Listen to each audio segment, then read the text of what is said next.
Ukraine যুদ্ধে Russia জিতে গেছে বলে মন্তব্য করেছেন হাঙ্গেরির প্রধানমন্ত্রী ভিক্টর অরবান। গতকাল মঙ্গলবার এ মন্তব্য করেন তিনি। শুক্রবার যুক্তরাষ্ট্রের প্রেসিডেন্ট ডোনাল্ড ট্রাম্প ও রাশিয়ার প্রেসিডেন্ট ভ্লাদিমির পুতিনের বৈঠককে সামনে রেখে অরবান এ মন্তব্য করলেন। বার্তা সংস্থা রয়টার্স বলছে, ২০১০ সাল থেকে ক্ষমতায় থাকা অরবান রাশিয়ার সঙ্গে তার সরকারের ঘনিষ্ঠ সম্পর্ক রক্ষা ও ইউক্রেনের জন্য সামরিক সহায়তার বিরোধিতা করে কিছু ইউরোপীয় নেতার সমালোচনার মুখে পড়েছেন। এদিকে তার মন্ত্রিসভা মুদ্রাস্ফীতির ধাক্কা থেকে অর্থনীতিকে পুনরুদ্ধারের জন্য লড়াই করে যাচ্ছে। ২০২২ সালের ফেব্রুয়ারিতে ইউক্রেনে রাশিয়ার সামরিক অভিযান শুরুর পরেও পুতিনের সঙ্গে ঘনিষ্ঠ সম্পর্ক বজায় রেখেছেন অরবান। গত সোমবার ইউরোপীয় ইউনিয়নের একমাত্র নেতা হিসেবে তিনি তাদের এক যৌথ বিবৃতিতে সই করেননি।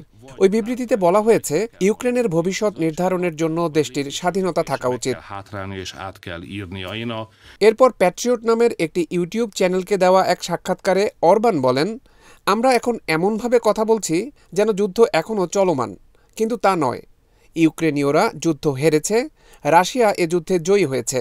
এখন শুধু প্রশ্ন, কখন ও কোন পরিস্থিতিতে ইউক্রেনের পক্ষে থাকা পশ্চিমারা স্বীকার করবে যে এটি ঘটে গেছে এবং এর ফলাফল কি হতে পারে। হাঙ্গেরি তার জ্বালানির বেশিরভাগ রাশিয়া থেকে আমদানি করে। দেশটি ইউক্রেনে অস্ত্র পাঠাতে অস্বীকৃতি জানিয়েছে। ইউক্রেনের ইউরোপীয় ইউনিয়নে যোগদানেরও তীব্র বিরোধিতা করেছেন অরবান। তার যুক্তি, এতে হাঙ্গেরির কৃষক ও বৃহত্তর অর্থনীতি বিপর্যস্ত হবে।